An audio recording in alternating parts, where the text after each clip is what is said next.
Hola, hoy nos toca desarrollar el plan de estudios, Fundamentos de Ciencias de la Computación, Curso A, Lección 2.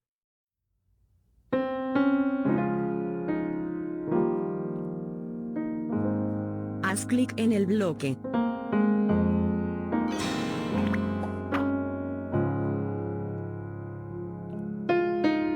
Arrastra el bloque al objetivo.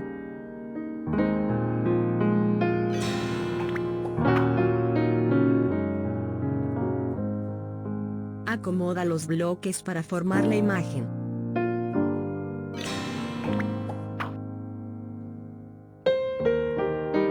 Acomoda los bloques para formar la imagen.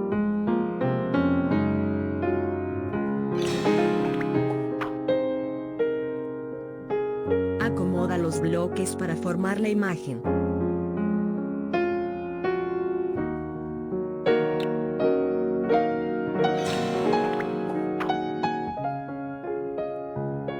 Acomoda los bloques para formar la imagen.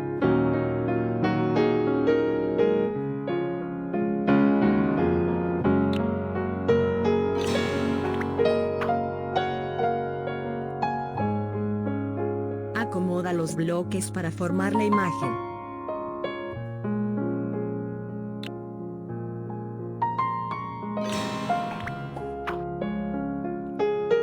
Acomoda los bloques para formar la imagen.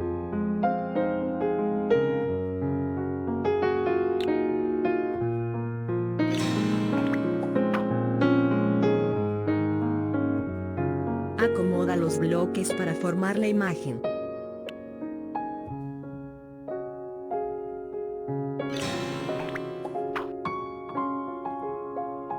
Acomoda los bloques para formar la imagen.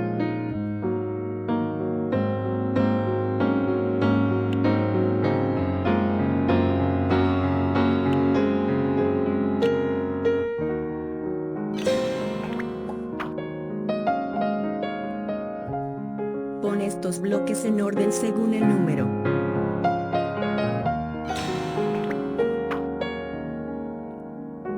Pon estos bloques en orden según el número.